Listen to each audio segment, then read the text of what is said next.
India went against 11 United Nations Security Council resolutions, and the people of Kashmir have the right of self-determination.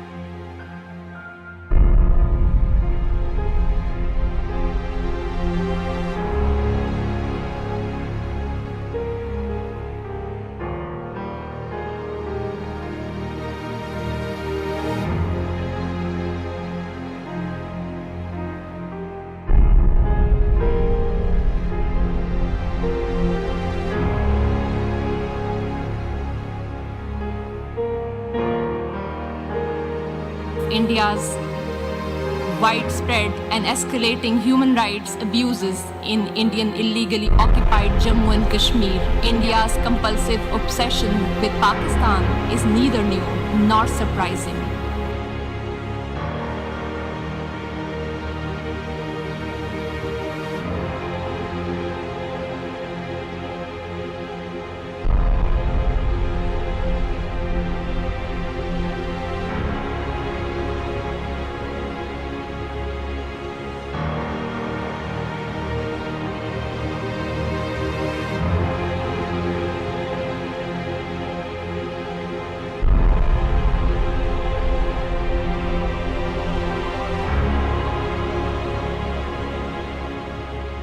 بسم اللہ الرحمن الرحیم. ناظرین السلام علیکم. پروگرام کشمیر میگزین کی ایک نئی ایپیسوڈ کے ساتھ میں ہوں یاسر رحمان.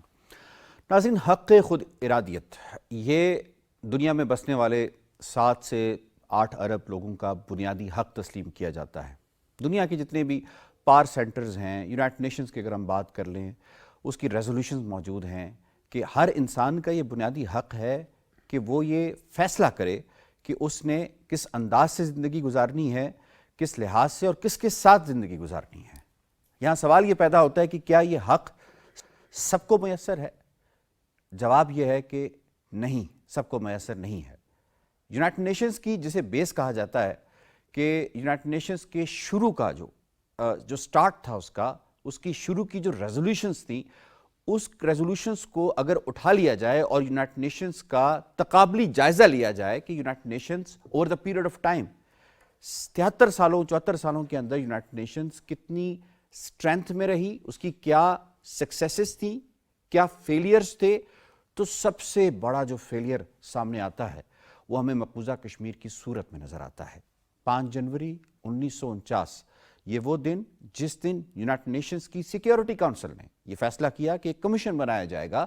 اس کمیشن کے تحت ایک ایسا سازگار ماحول پیدا کیا جائے گا جس کے تحت کشمیری یہ حق استعمال کریں گے کہ انہوں نے انڈیا کے ساتھ رہنا ہے, پاکستان کے ساتھ رہنا ہے یا الگ رہنا ہے. یہ حق استعمال کریں گے. ہندوستان یہ معاملہ کیونکہ خود لے کر گیا تھا, اس کی بنیادی وجہ کہ کشمیریوں نے یہ فیصلہ کر لیا تھا کہ اگر تقسیم ہند کا جو نامکمل ایجنڈا ہے وہ برٹش راج کمپلیٹ نہیں کر سکا تو ہم کمپلیٹ کریں گے, اپنے خون سے اس کو سینچیں گے, اپنے خون سے کمپلیٹ کریں گے. تو اس سے ڈر کے پنڈت جواہر لال نہرو نے یہ فیصلہ کیا کہ اسے یونائٹڈ نیشنز میں لے جایا جائے اور وہاں پہ جا کے ایک انڈرٹیکنگ دی کہ ہم اس مسئلے کو حل کریں گے اور اس میں جیسے یونائٹڈ نیشنز کہتی ہے ویسے کریں گے. انڈین پارلیمنٹ کے اندر اس نے کہا کہ ہم فورسڈ میرجز پہ بلیو نہیں کرتے. اس پر بات کریں گے کہ 73 سالہ ایک بہت بڑی liability United nation security council کے کندھوں پر موجود ہے, جسے یونائٹڈ نیشن سیکیورٹی کونسل یا یونائٹڈ نیشن بالعموم جسے کہا جائے ایک ڈراؤنا خواب بنتا جا رہا ہے, کیونکہ 12 ملین سے زائد کشمیری جو ہیں وہ پابند سلاسل ہیں, ایک اوپن جیل کے اندر بند ہیں.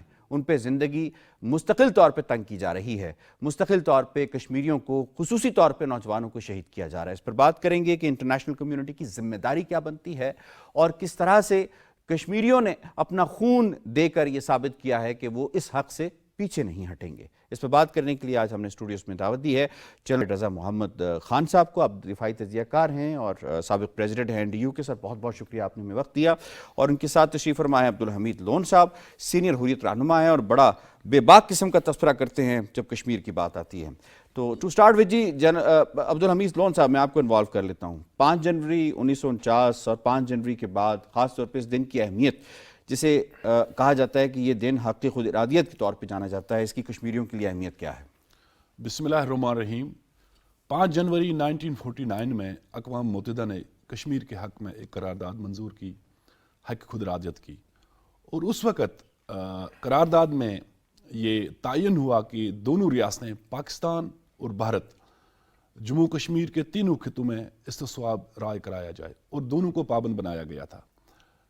بدقسمتی سے ایک ریاست ہٹ درم نکلی اور وہ اپنے اس وعدے سے مکر گئی اور پیچھے ہٹ گئی, بلکہ اس نے فوجی جماعوں میں اضافہ کیا, وہاں بنیادی حقوق سلب کیے, وہاں پر کشمیریوں کا جنوسائیڈ کیا. اور آج جہاں اس قرارداد کو تقریباً 72 سال ہو گئے ہیں اور مسئلہ کشمیر جوں کا توں ہے. دیکھیں 47 کے بعد بہت ساری ریاستیں وجود میں آئیں, ان کو آزادی ملی, انہیں حق خود ارادیت ملا. بدقسمتی سے 2 ایسے کانفلکٹ زونز ہیں دنیا کے اندر جو حق آزادی سے محروم ہے, ایک کشمیر ہے, ایک فلسطین ہے. حالانکہ دونوں ریاستوں کی کئی قراردادیں اقوام متحدہ کے اندر موجود ہے اور ہمارے حق خود ارادیت کو تسلیم بھی کیا گیا ہے اور ہمارے حق کو تسلیم کیا گیا ہے. مگر بدقسمتی سے یہ فیلئر ہے یونائٹڈ نیشنز کا آج کی ڈیٹ میں, جہاں یونائٹڈ نیشنز کا جو کردار ہے بڑا مایوس کن ہے اور یہ اس کی کریڈیبلٹی پہ کوسچن مارک ہے کہ جہاں دنیا کے اندر بہت سارے ممالک یا جو ورلڈ باڈی جسٹس کی بات کرتے ہیں, رائٹس کی بات کرتے ہیں, مگر کشمیر کے اندر اگر آپ دیکھیں وہاں ہمارے بنیادی حقوق جہاں سلب ہے, ریلیجس رائٹس بھی سلب ہیں, وہاں فریڈم آف ایکسپریشن نہیں ہے, وہاں فریڈم آف پریس نہیں ہے, فریڈم آف سپیچ نہیں ہے, فریڈم آف لائف نہیں ہے. وہاں پر وہاں لوگوں کی زندگیوں کو اجنن بنا دیا گیا, وہاں پر ہمارا کافی حیات تنگ کیا گیا ہے. آپ دیکھیں سب سے بڑا ملٹرائزر زون ہے اس وقت کشمیر دنیا میں, اس کی کوئی مثال نہیں ملتی ہے, جہاں 15 لاکھ سے زائد افواج موجود ہیں, قابض ہیں, اور 80 لاکھ لوگوں کو جو ہے وہ پنجرے میں قید کر دیا گیا ہے. وہیں آج کی ڈیٹ میں اقوام متحدہ نے اگر اپنا وہ کردار ادا نہیں کیا, اقوام متحدہ نے اگر ہوش کے ناخن نہیں لیے, تو جو لیگ آف نیشن کا حال ہوا تھا وہ اس اقوام متحدہ کا ہوگا. بہرحال کشمیر کی جو موومنٹ ہے انڈیجنس موومنٹ ہے اور ہماری تحریک جو ہے نا حق میں مبنی ہے, یہ کوئی معمولی زمین کے بگیچے کا کوئی مسئلہ نہیں ہے, یہ ایک انسانیت کا معاملہ ہے, یہ رائٹ ٹو سیلف ڈٹرمنیشن کا معاملہ ہے, 2 کروڑ سے زائد لوگوں کا معاملہ ہے. تو لہٰذا اقوام متحدہ کو سوچنا چاہیے کہ میں کشمیریوں کو کس طرح سے بچاؤں. اقوام متحدہ کے حوالے سے بھی ہم بات کریں گے. ایک جنرل صاحب, آپ نے کشمیری کی آہو پکار سنی کہ کشمیری اس حوالے سے کیا سوچتا ہے. For the world to resolve this issue, are Kashmiris lesser human? Okay, بسم اللہ الرحمن الرحیم. یہ بڑا ہی ایک اہم سوال ہے, اس کا جواب میں ضرور دوں گا, لیکن پہلے انٹروڈکشن میں جو کچھ آپ نے کہا اس کو تھوڑا سا میں مزید ایکسپلین کرنا چاہوں گا. دیکھیں, جو حق خود ارادیت ہے وہ یونائٹڈ نیشن چارٹر کا جو پہلا پیراگراف ہے اس میں اس کا ذکر ہے, ٹھیک ہے, اور اس میں یہ بھی کہا گیا ہے کہ انٹرنیشنلی حق کے خود ارادیت کے بغیر دنیا میں امن قائم نہیں ہو سکتا, ٹھیک ہے. تو بڑا انہوں نے بیسک رائٹ ہے, ٹھیک ہے, انہوں نے بڑا کلیریفائی کیا ہے. اور ساتھ ساتھ بتاتا چلوں کہ اس وقت یو ایس پریزیڈنٹ نے دوسری جنگ عظیم کے بعد وڈرو ولسن اور سوویت یونین کے پریمیئر لینن نے جب یونائٹڈ نیشن کا قیام ہوا تو دونوں نے اس بات کے اوپر اتفاق کیا تھا کہ یہ چارٹر کا پہلا پوائنٹ ہونا چاہیے حق کے خود ارادیت. We can say it was a unanimous decision, ٹھیک ہے جی. یہ بیسز ہے نا, فنڈامنٹلز ہے of the United Nation charter. ساتھ آگے جو ہے اس میں بہت ساری اس کی تفاصیل بھی اس میں شامل ہیں, اور یہ کہا گیا ہے کہ اس کو انٹرنیشنل کورٹ آف جسٹس نے انڈورس کیا ہے حق کے خود ارادیت کو, ٹھیک ہے. یہ انٹرنیشنل جو لا ہے اور جو قانون ہے اس سے مطابقت یہ رکھتا ہے, اور یہ اتنا اہم ہے جتنا کسی انسان کو جینے کا حق ہے اتنا اس کا یہ اہم ہے. تو یہ تمام چیزیں ریکارڈ کے اوپر ہے, اور ساتھ ساتھ یہ بھی کہا گیا ہے کہ اس کو پانے کے لیے بہترین طریقہ تو رائے شماری ہے. ٹھیک ہے. لیکن اگر رائے شماری کا حق کسی کو نہیں ملتا تو پھر ان لوگوں کو تمام ایسے اختیارات اور حقوق حاصل ہیں جس سے وہ یہ حق چھین سکیں. مسلح بھی مسلح بالکل آل مینز. 1980s کا کوئی کنونشن ہے اس پہ؟ اس کے ایک نہیں کئی کنونشن ہیں. ابھی اب میں آتا ہوں U N security council resolution کے بارے میں. دیکھیں 1948 سے لے کر اور 1957 تک 10 یونائٹڈ نیشن سیکورٹی کاؤنسل کے ریزولوشن کشمیر کے مطابق اور پلیبسٹ کے مطابق جو ہے وہ پاس ہو چکی ہیں. اور جنرل صاحب سب میں کامن چیز کیا رہی ہے؟ کامن چیز اس میں پلیبسٹ ہے. ٹھیک ہے. رائے شماری کا. اچھا میں چونکہ لوگ بھول جاتے ہیں نا اس لیے میں چاہتا ہوں کہ تھوڑا سا تفصیل میں ضرور بتاؤں کہ اس میں کیا کہا گیا ہے. یہ جو ریزولوشن ہے یہ جس کا ذکر کیا گیا 1948 والا, باقی اس کو ریپیٹ بھی 49 ایک تو تھی نا 13 اگست 1948 کی, اس کے بعد پھر آئی. ہاں لیکن جو بیسک ریزولوشن ہے یہ 48 کی میں بات کر رہا ہوں. آگے اس کو پھر انہانس کیا گیا, سپورٹ کیا گیا. اس کے 15 کلازز ہیں. ٹھیک ہے. اس میں 9 کلازز میں انڈیا کو حکم دیے گئے ہیں باقاعدہ. ٹھیک ہے.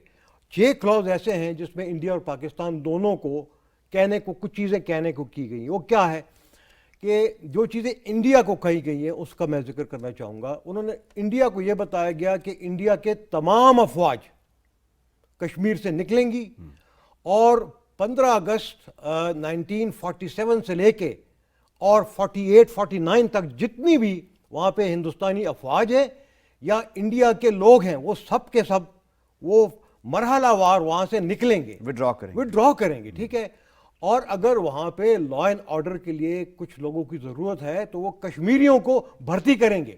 کشمیر کے اندر ایک گورنمنٹ ٹائپ چیز بنائی جائے گی. ہاں جی بالکل. اور جو پلیبسٹ کمشنر ہے اس سے اس بات کا اس سے اگر وہ کم پڑتے ہیں لا اینڈ آرڈر کے لیے تو انڈین نہیں ہوں گے, کشمیری ہوں گے. اور اگر وہاں پہ انڈین افواج کی ضرورت پڑتی ہے تو صرف پلیبسٹ کمشنر سے اجازت لے کے وہ وہاں پہ کچھ لوگ رکھ سکتے ہیں. اب آپ دیکھیں کہ انہوں نے کتنی اس کی باؤنڈ کر دیا, خلاف ورزی کی ہے. پاکستان کو کیا کہا گیا. آپ کو یاد ہوگا کہ 26 یا 27 اکتوبر کو قائد اعظم کراچی سے تشریف لائے لاہور, کیونکہ پرائم منسٹر لیاقت علی خان صاحب وہاں پہ لاہور میں تھے, کیونکہ ان کو پتہ چل گیا تھا کہ یہاں پہ ڈیسیجن ہو رہا ہے اور کشمیر کا جو رولر ہے وہ ابھی ڈیسیجن کرنے لگا ہے. تو اس وقت کہ گورنر کے ساتھ انہوں نے میٹنگ کی اور لیاقت علی خان صاحب کے سامنے انہوں نے میٹنگ کی اور یہ انہوں نے فیصلہ کیا کہ اس کا ایک ہی طریقہ ہے, کیونکہ ان کو وہاں پہ گورنر صاحب جو تھے مسٹر میوڈی انہوں نے بتایا کہ جی وہاں سے دہلی سے رولر کے اوپر اتنا پریشر پڑ رہا ہے کہ اس کو مجبور کیا جائے گا کہ وہ انڈیا کے ساتھ الحاق کرے. تو قائد اعظم نے اس وقت کے مسلح افواج کے جو قائم مقام کمانڈر ان چیف تھے ان کو حکم دیا کہ آپ فوراً اس کا تدارک کریں اور یہ کریں کہ کم از کم سری نگر میں ایسی ایک فوج بھجوا دیں جو کہ انڈین آرم فورسز کو اگر ایئر لینڈنگ کی وہ فورسز پہ کریں تو اس کا تدارک ہو. انہوں نے انکار کیا اور انہوں نے فیلڈ مارشل آکن لیک جو کہ دہلی میں ہوتے تھے, انڈین آرمی کے وہ چیف بن گئے تھے, ان کو یہ میسج پہنچا دیا کہ یہاں تو یہ بات ہو رہی. وہ اڑ کے آ گئے یہاں پہ قائد اعظم سے ملنے آ گئے اور ان سے وعدہ کیا کہ آپ فکر نہ کریں اور یہ مسئلہ حل ہو جائے گا. لیکن مسئلہ حل نہیں. Historical perspective. اب ہم تھوڑا کشمیریوں پہ بات کریں گے لیکن اس سے پہلے اب ہمارے پی ٹی وی نیوز کے کرنٹ افیئرس ڈپارٹمنٹ نے ایک رپورٹ تیار کی ہے, یہ رپورٹ آپ سے شیئر کرتے ہیں اور اس کے بعد پھر ہم اس کا دیگر جو پہلو ہیں اس پہ بات کریں گے. 5 جنوری کا دن پاکستان اور کشمیر کی تاریخ کا اہم ترین دن ہے. 5 جنوری 1949 وہ یادگار دن تھا جب اقوام متحدہ نے پہلی مرتبہ تسلیم کیا تھا کہ مسئلہ کشمیر کا واحد حل غیر جانبدار اور آزادانہ استصواب رائے ہے, جس میں کشمیر کی عوام کو یہ آزادی دی جائے کہ وہ بغیر کسی دباؤ کے اپنی مرضی سے اپنے مستقبل کا فیصلہ کر سکیں. اس ضمن میں فرینڈز آف کشمیر انٹرنیشنل نے کشمیر ہاؤس اسلام آباد میں تقریب کا انعقاد کیا, جس کا مقصد کشمیری عوام کے ساتھ اظہار یکجہتی اور ان کے حق خود ارادیت کو تسلیم کرنا تھا. تقریب کے مہمان خصوصی صدر آزاد کشمیر بیرسٹر سلطان محمود اور وزیر اعظم آزاد کشمیر سردار عبدالقیوم نیازی تھے.